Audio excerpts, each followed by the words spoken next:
Hi everyone, welcome to the first in a series of What's Working webinars featuring STEM Connector members sharing their insights, initiatives, and promising practices for building a more diverse and sustainable STEM workforce. So today's agenda includes just a quick introduction to STEM Connector, followed by presentations from Cindy Berkman at BP, Casey Welch at Tala, and Mike DeVarney at BMX Foundation, sharing some of their own best practices and initiatives that are working to really build up that STEM ecosystem. So I'm Ashley Zofer. I lead communications and partnerships here at STEM Connector. Since some of you joining us today may be new to STEM Connector, I wanted to just take a moment to introduce you to the organization and why we're doing the work we're doing and why it's so important that we're bringing together this fantastic group of leaders. So basically what you see on your screen right now is that STEM Connector exists because the workforce is being completely transformed. The skills required only 30 to 40 years ago to succeed in the workforce and help propel innovation and sustainability for companies have drastically changed. Work has gone from having very basic learning and needs to much more complex processes and skills, not to mention significantly more skills required to do basic jobs nowadays. This creates issues for companies as they compete for the same talent from a narrow pool, creating lengthy hiring timelines and huge attrition costs if they do not keep the talent that they hire. Knowing where to invest is a critical aspect of building a more diverse and sustainable STEM workforce. We're losing talent along the entire pathway. This means we need to get creative about how and where we invest to increase students' interest and confidence in pursuing STEM careers from a young age, and then supporting them to gain the skills they need to enter and succeed in those careers further down the road. What STEM Connector does is bring together a cross-sector network of leading organizations looking to collaborate in solving these complex STEM talent challenges. We know that it is only through working together that we can see real change and have the talent pool we need to eliminate current and future hiring challenges. So we work with industry, post-secondary, and leading national nonprofits to share actionable insights from across the network while providing opportunities for convenings and connections and sharing our own resources and tools to help companies develop and deliver on their STEM talent strategies. Part of this work is creating opportunities for organizations to share the promising work they are already engaging in. And that's where this What's Working series was formed. The book itself is available for download from the STEM Connector website and features member practices from across our network in building that diverse and sustainable STEM workforce. Complementing the book is this series of webinars where select organizations from the series will share additional insights and information about their practices. We hope that all of you see this as a great opportunity to learn from one another and to amplify the great work that is already happening to affect change. So with that, it is my pleasure to turn this conversation over to Cindy Berkman, who will take us on a deeper dive into BP's STEM Ambassador Program. Cindy? Thank you and welcome everyone today. I appreciate everyone being on the call. So let me give you a little bit of background about BP's approach to STEM. But first, I really kind of have to explain why we do what we do and where our group sits within the organization. So STEM Outreach sits under the Office of Diversity and Inclusion, and the reason why is that we fully understand, as everyone does, I'm sure, on this call, that we are experiencing a STEM shortage of graduates. So what we want to do at BP is really make sure that we focus our efforts on a very diverse group of folks who aren't even entering the STEM talent pipeline. So we are going to be focusing on women, on girls, on underserved minorities, on economically challenged students. So this is everything that we do underpins focusing on those areas of students. And the way we approach it is we have, actually you can turn to the next slide, sorry. We approach it we have 3 strategic pillars. So the first one is that we need to really equip our teachers to excel in STEM teachings.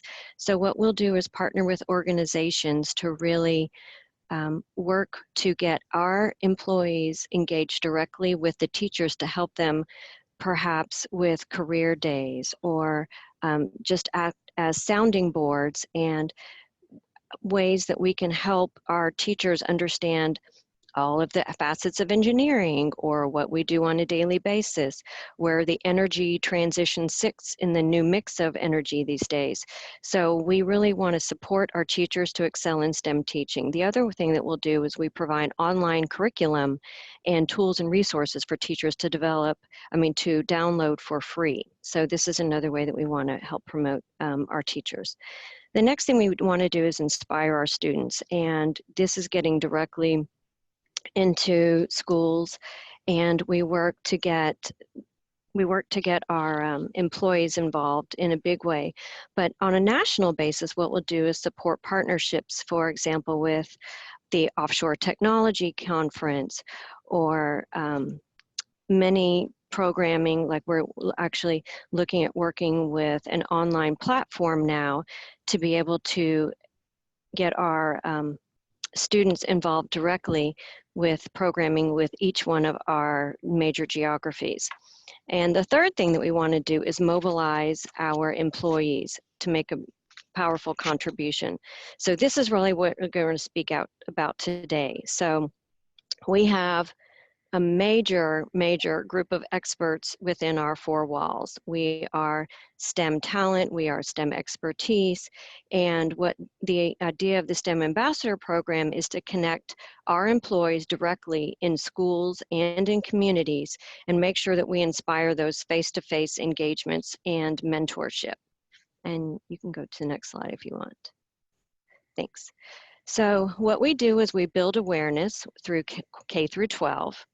And we develop a framework of tools and resources that our employees can use to help bring their activities to life within the school. So we have tools and resources, like I mentioned before, where they are downloadable. We do hands-on activities. We do online resources. But our employees have a framework where they are able to it's not really a framework. We have an online portal, and this portal will be able to provide access for them for all of the tools and resources that they need. They will have ways to report back with their activities. They will be able to have a calendar of event where they can search out all of the great activities that are going on a certain region.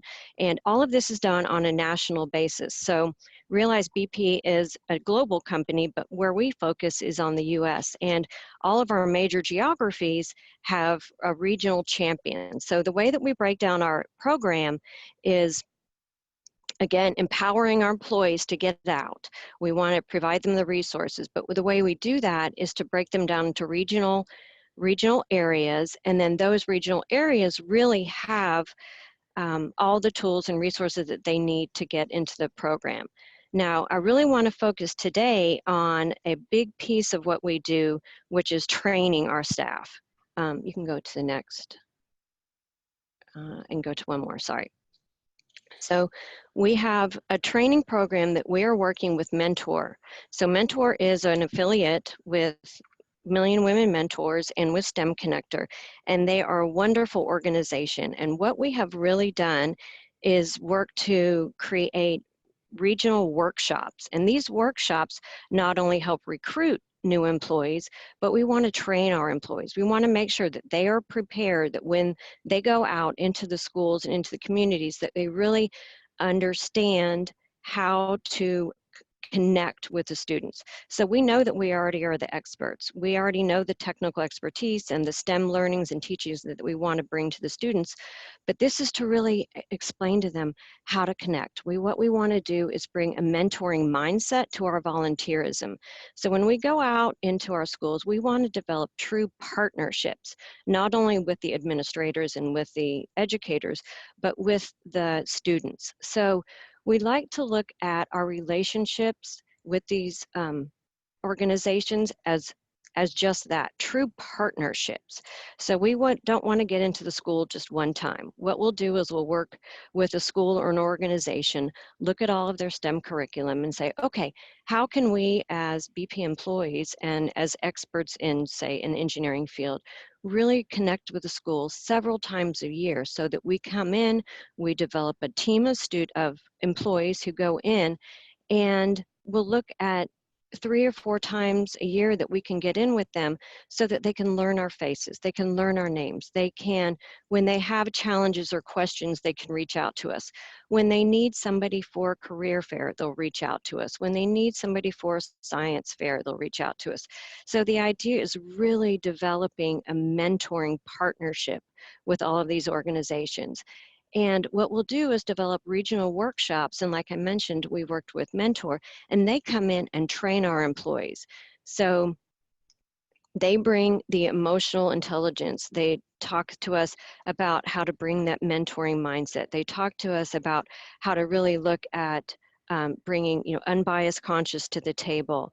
And then they train us to help work with these students. So that's a big piece of what we do, because we want to make sure that all of our employees are comfortable. We want to make sure that we, of course, are adhering to any sort of student standards.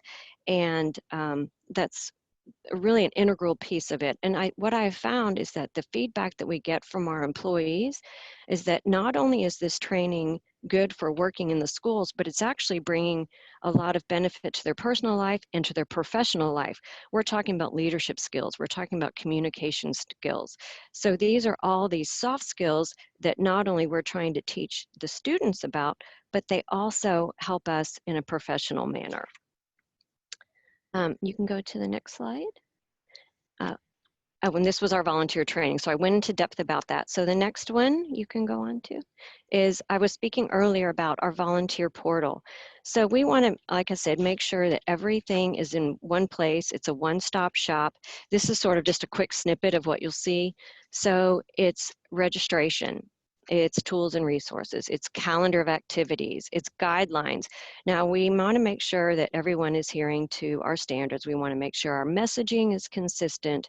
We want to make sure that everyone puts our best foot forward, and this is all done through the employee portal, which is a very integral piece, because this way we can make sure that we have all of the most up-to-date resources, everyone accesses the newest and greatest materials, as well as a reporting mechanism. So at the end of the year, we can really talk about, what have we done over the course of the year? We've been able to reach X number of students. We've been able to reach X number of volunteer hours.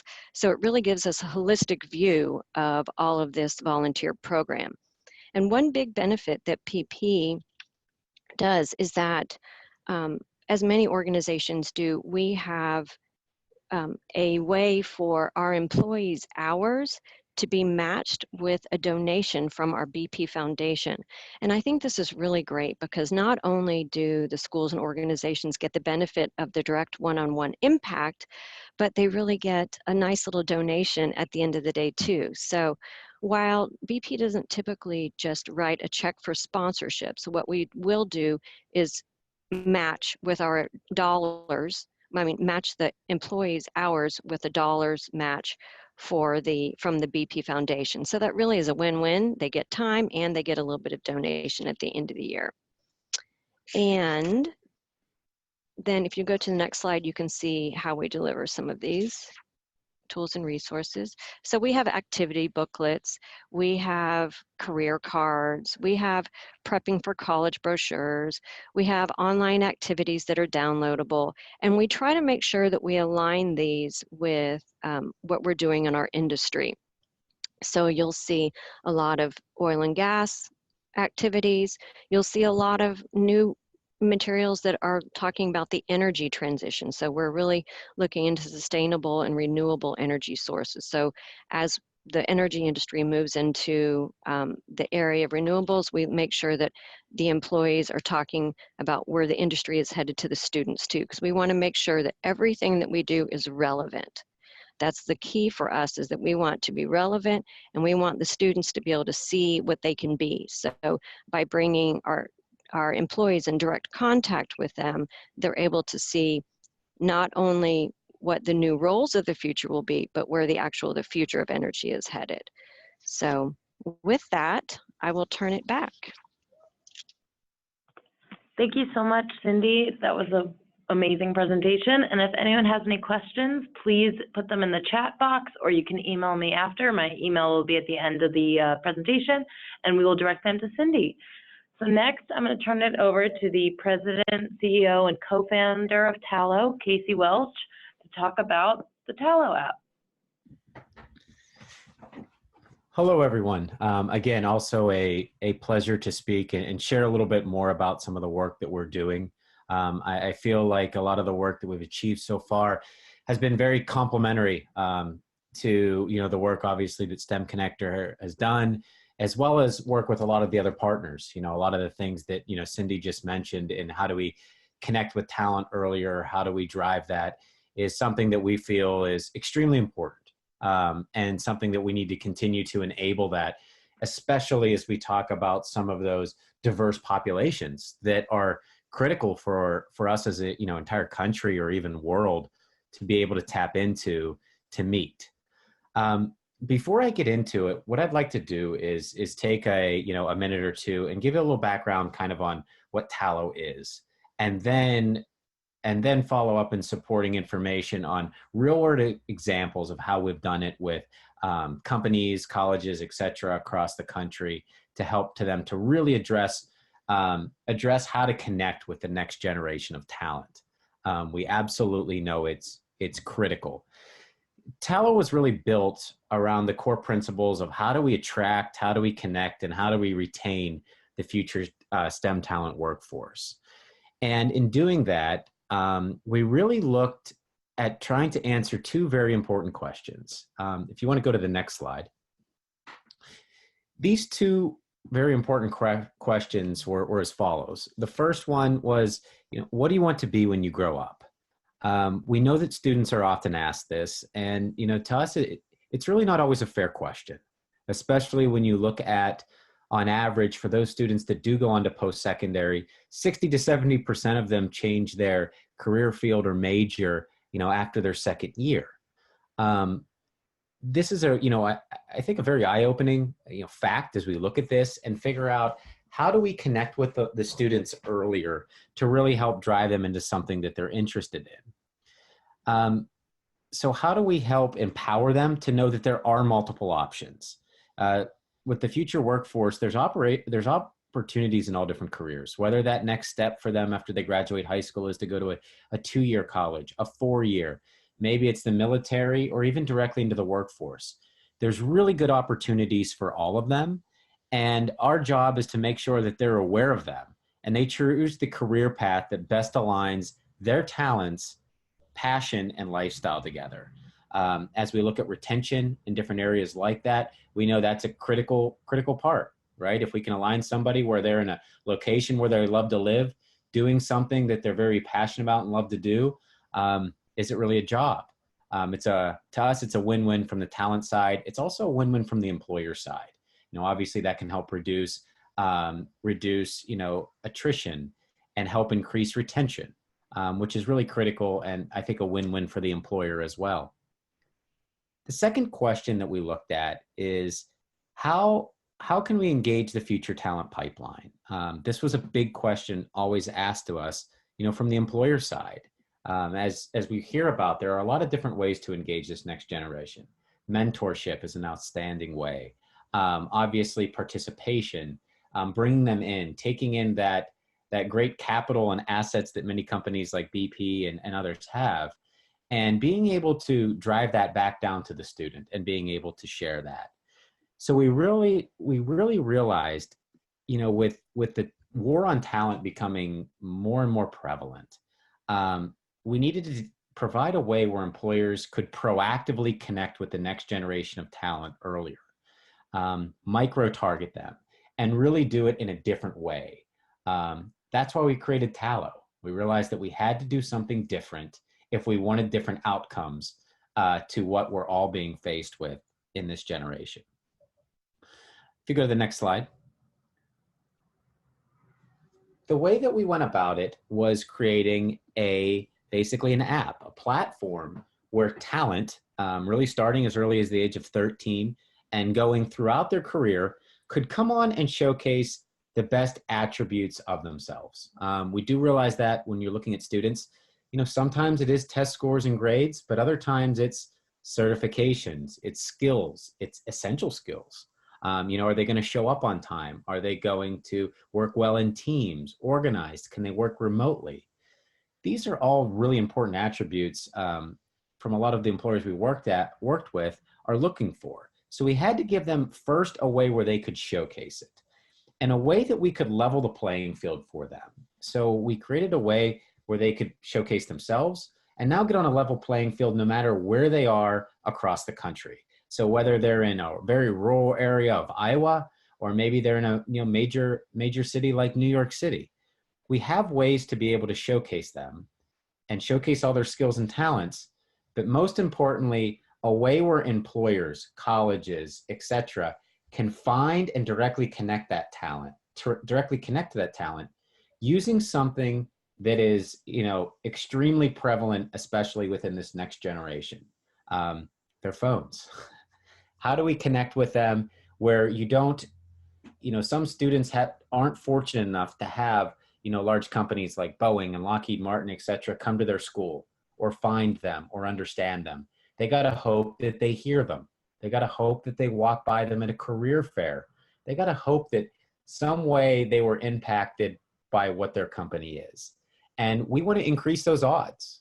We want to give them a way to find that talent, no matter where it is, directly connect with it in a very short period of time, and help bring them into their future talent pool.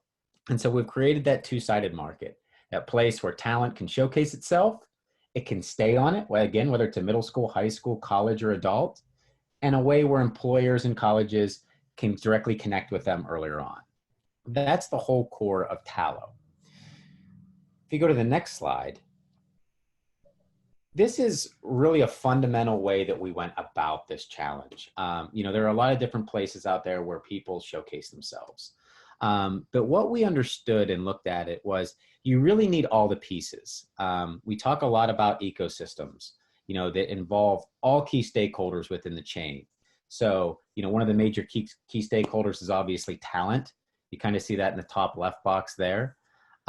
You see career readiness resources that we look at, whether it's, how do you involve the guidance counselors, the teachers, the mentors, different parts of that to be able to connect into it, as well as resources and opportunities. So are there internships, apprenticeships, job opportunities? Are there recognition events?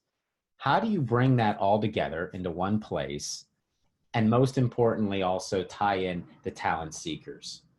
So often what we saw is that many ecosystems across the country, they have the colleges, they've brought together them, they've brought together the companies, they've brought together the K-12 institutions. And the one piece that happened to be missing was the connectivity. Everything else was there. And that's really what Tala went in and said, well, let's help connect it. Let's help make those right match connections for talent, with opportunities, with scholarships, financial aid, whatever they need to help connect and increase their odds of getting into a job that they love with a company that they want to work with. And so we brought that all together into one virtual ecosystem of connectivity. And that's what Tala has been doing, connecting into our employers' ecosystems, connecting into workforce initiatives at state, regional, and national levels to pull everything together and complement the existing framework that's already in place.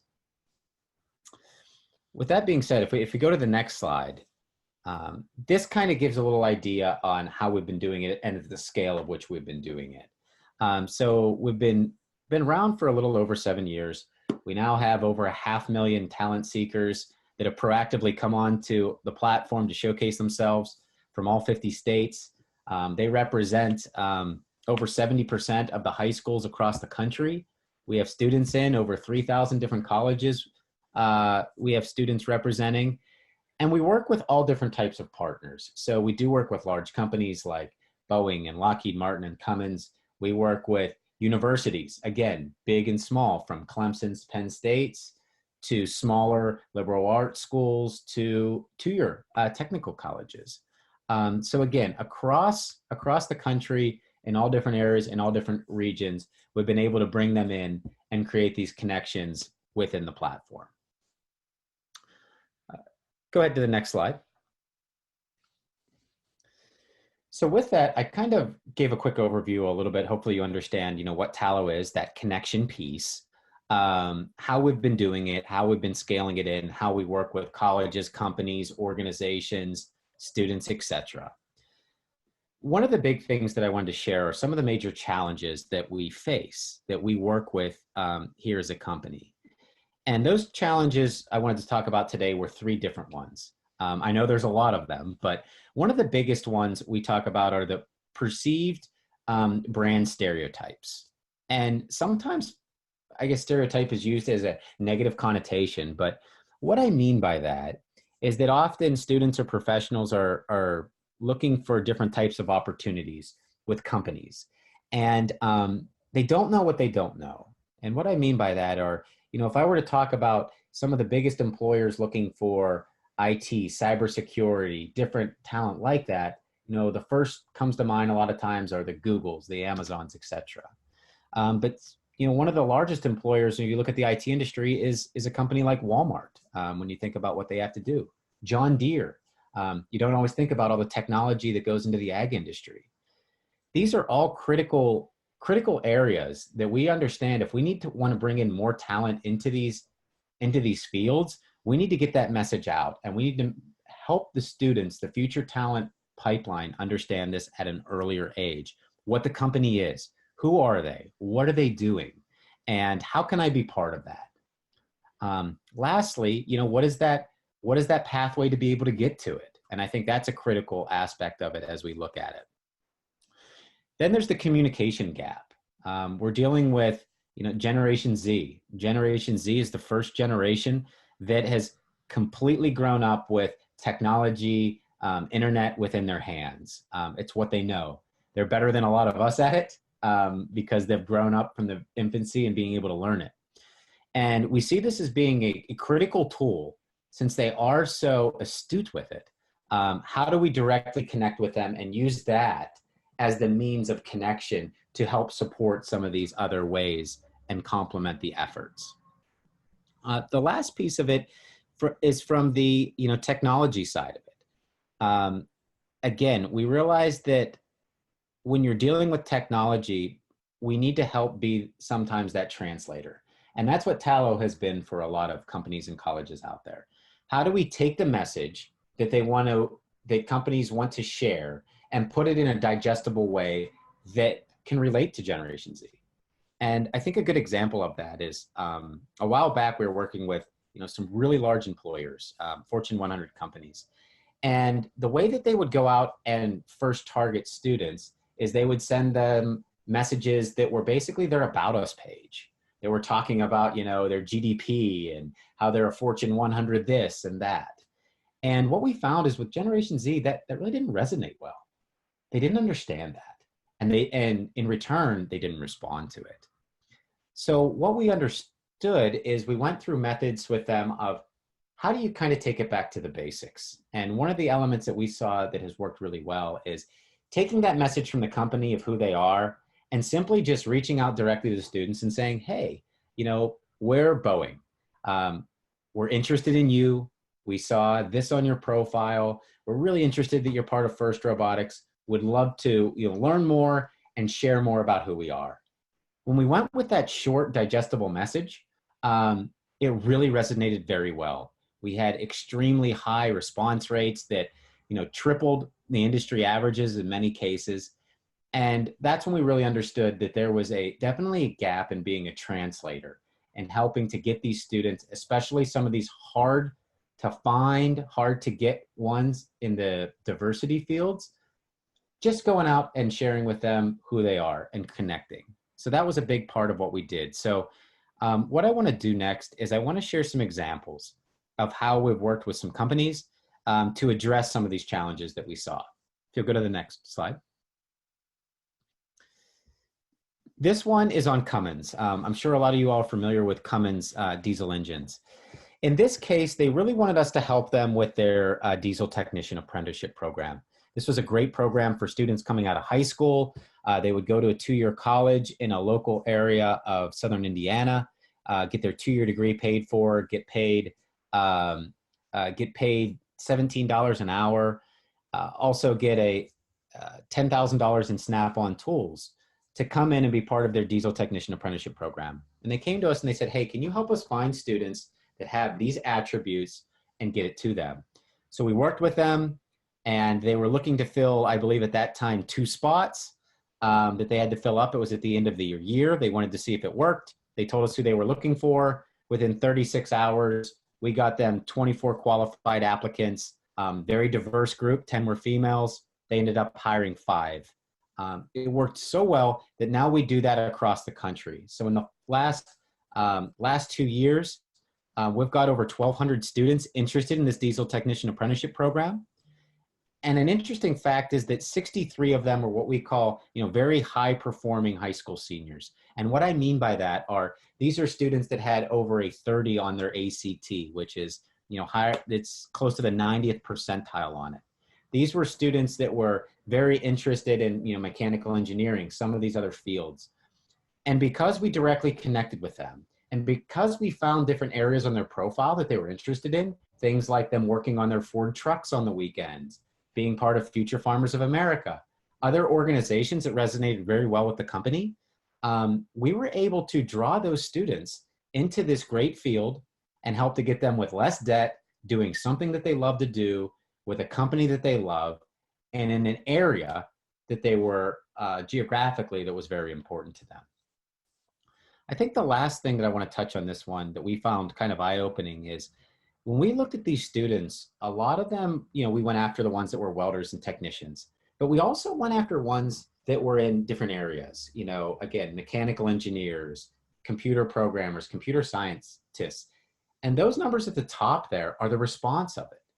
And the reason I want to share that is because I think sometimes when we look at students, say we have an engineering opportunity or we look for a field, I think it's always important to remember how many students change their major, right? So sometimes you need to look outside of just the career field and look at the whole encompassing of that student and make sure you also don't miss those students as well, because that's where we found some of the best students that really fit the bill were not in the place where people expected to find them.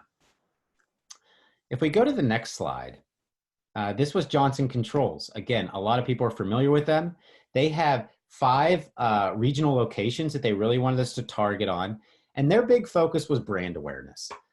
When they looked at the next generation, they said, people don't know who we are and what we do. We're a very large company. We're a Fortune 500 company. We have opportunities everywhere. So what we did was we teamed up with them and we did a direct outreach, micro-targeting students in those different locations that they specified. And one of the questions that we asked them with, these were all locations that they had facilities in, is we asked them, had they ever heard of Johnson Controls before we first outreached to them? And over 75% of the students said they had not. This is a major employer in an area in different parts of the country. This is, again, I think, just reiterating the importance of getting the brand out there, getting it to them earlier. Now these students know. Now they can start, Johnson Controls can take them and cultivate them into their pipeline because they could identify them. And these students were not at all of the high schools and colleges which they're already set up at and doing it. These were other ones. This is an untapped population we're helping to drive into them. If you go to the next slide, and this will be the last example, was GE Healthcare. And their major goal was around diversity, brand awareness within their local community. So they had a facility in South Carolina that they really wanted to focus on, hundreds of employees there. And so in a small community where you have a company like that, a lot of times people think, yeah, they know who we are. We're one of the biggest employers in the area. Well, when we asked them that question, have you ever heard of GE Healthcare before we reached out to there? You see over 50% of them said they had not. And that helped, provide a lot of data to them to understand what they need to do in their structure, and also opportunities, again, of untapped talent that now know who GE Healthcare is. And this was in a very diverse area. You'll see over 65% of the students that were interested in this area were Black, African-American, Hispanic, and Latino. So again, this was really tapping into that diverse population that hadn't heard of one of the largest employers in their area. But again, because we could directly connect with them based on their profile, we could get that message. To wrap things up, if you'll go to the next slide, what we really wanted to focus on here, again, as we kind of wrap this up, is this is how we're engaging with a larger talent ecosystem. There's currently a shortage of workers in the STEM fields, and if we do not approach this in connecting talent in a different way, again, how do we expect different outcomes? We believe that there can be a happy workforce that fuels innovation and growth. We believe that we'd love to live in a world where everyone loves their career because they followed a path with their passions and opportunities aligned. Those are what we are and what we're doing. And this is how we've been working, again, with some of them that are STEM Connector members, other ones across the country, and helping to double down on their next generation strategy and try something different by really directly connecting with the end user, your future talent pipeline. Happy to, follow up and learn and share more about what we're doing. Those are a few examples, and really appreciate you all taking the time to listen to this webinar. I'll turn that back. Thank you so much. Yeah, thank you so much, Casey. That was wonderful. And like you said, if anyone would like to follow up, please either respond in the question and answer portion and I will direct them to Casey, or you can send me an email after this. And finally, I'd like to turn it over to our wonderful last presentation, Mike Duvarney, the Executive Director of the BMX Foundation. Mike. Thank you. I appreciate it. So if you want to jump to that next slide, I'm going to just talk briefly about who we are and our association and affiliation, and then kind of go from there. And it looks like the slide is somehow transposing a little differently, so hopefully it doesn't do that on each one of them. But so USA BMX Foundation, we are part of USA BMX. USA BMX founded in 1977, and it's the sanctioning body of the sport of BMX racing.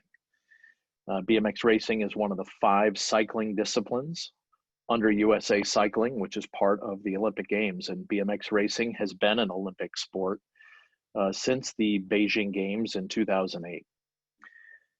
As an organization, USA BMX operates 317 tracks in North America and puts on 11,000 events and races each year for their members. So we're on the nonprofit side of USA BMX. The USA BMX Foundation was really born from a desire to make education fun, active, engaging by combining physical fitness and STEM.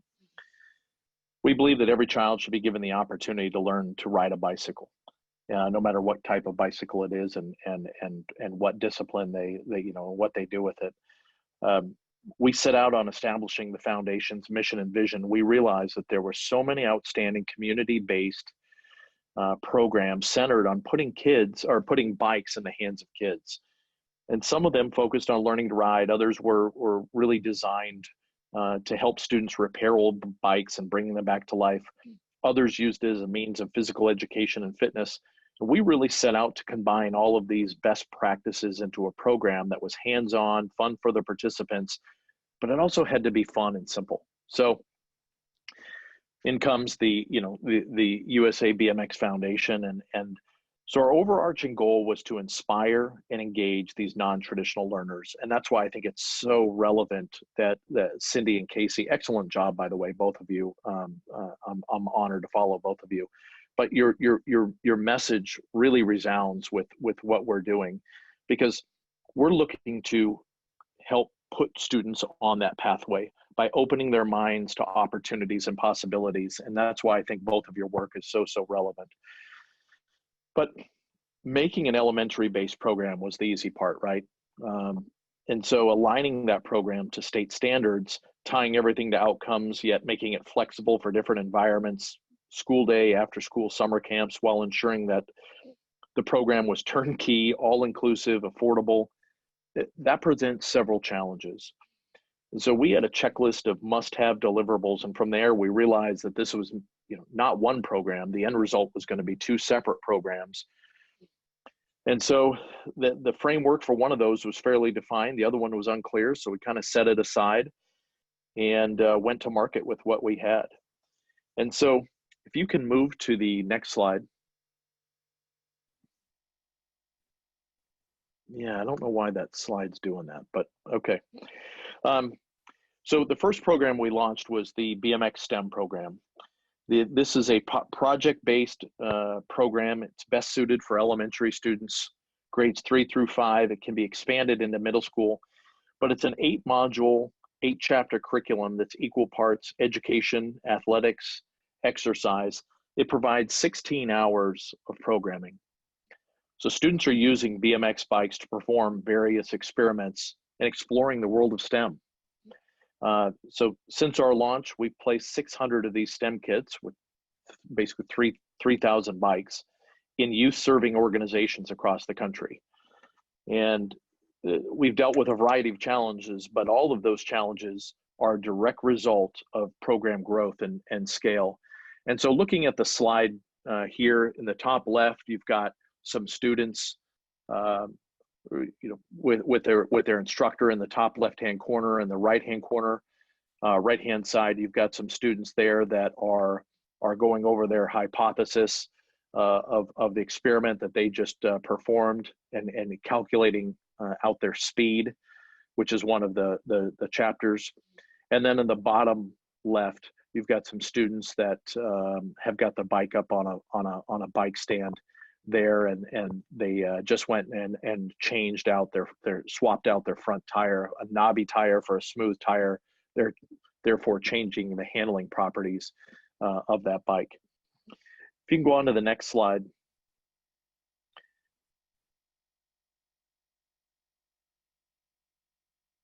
Thank you. So our second program was the track modeling program, and created exclusively for fourth graders. Students have an opportunity to conceptualize, design, build a scale BMX track out of soil. And this hands-on STEAM program is designed to cover 25 hours of instruction, and it's usually done in a week-long setting in a classroom. And I want to pause on that for a minute, because when we developed this program, I think there was a lot of concern around getting that time in the school day. And we feel very honored that hundreds of schools around the country give us literally a week to week, Monday through Friday. And so bell to bell, the students are doing this track modeling program. And for those of you that do work into the schools or have students in the schools, you think about how valuable that real estate is to own 1 week. And it's really amazing that schools open this up, but I think it also speaks to the quality of the program that we operate. So students interview track builders, professional BMX athletes. They even take a trip to the local BMX track to gain inspiration for their designs. And these students really take pride in showcasing their vision and creativity. And because they work in teams and assign roles, there's a really strong social and emotional learning component. And for those of you that are currently working in SEL, you know how relevant that is in today's schools, and know how relevant it's going to continue to be as part of that dialogue in the schools and in the classroom.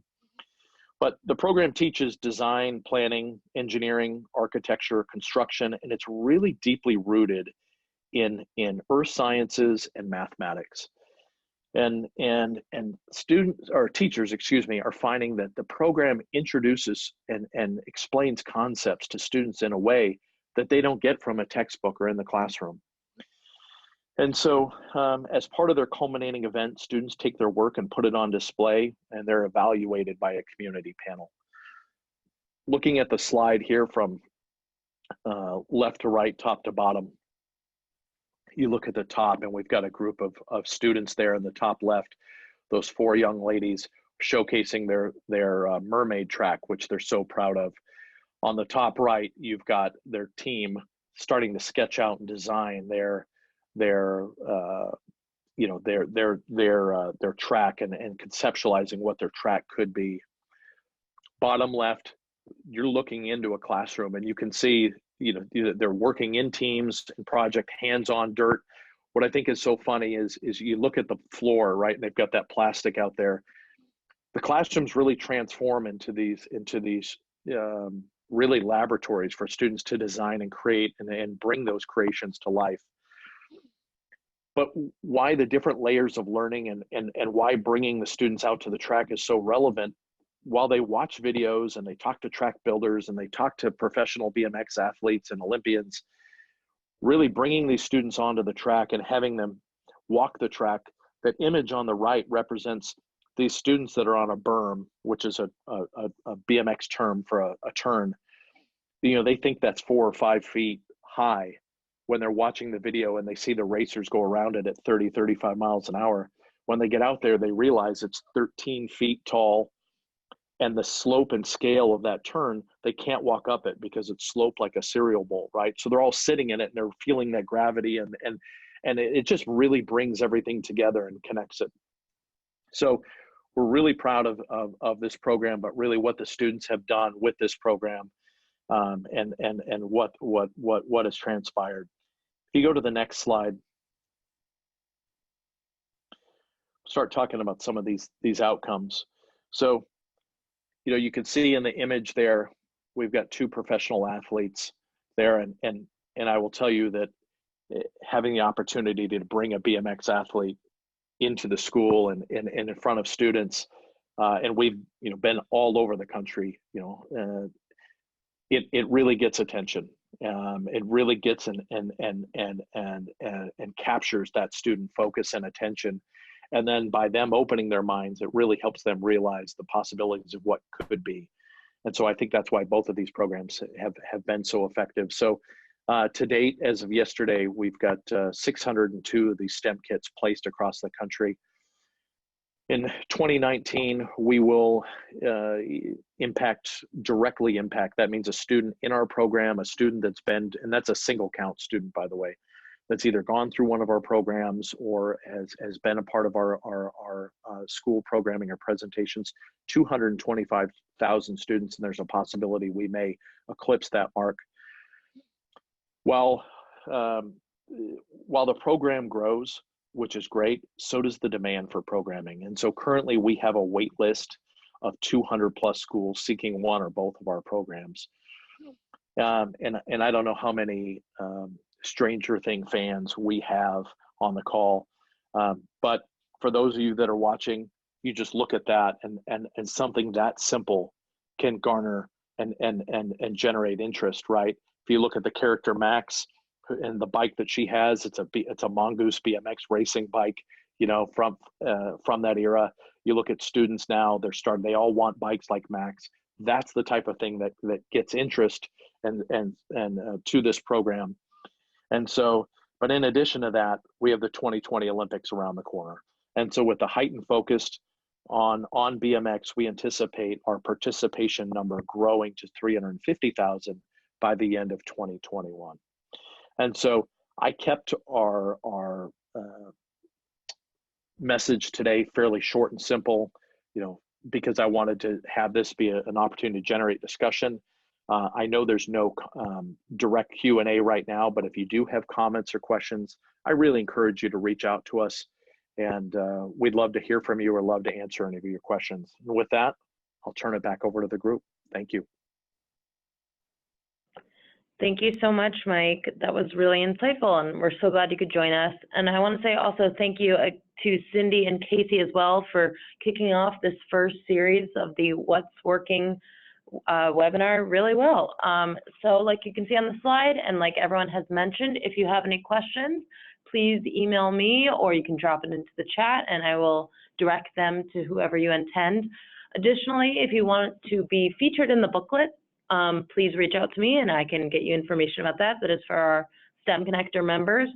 And finally, be on the lookout for the next webinar in August. I will be sending everyone dates and information about who's going to be featured very soon. So I hope you have a wonderful rest of your day, and thank you so much, everyone, for your participation.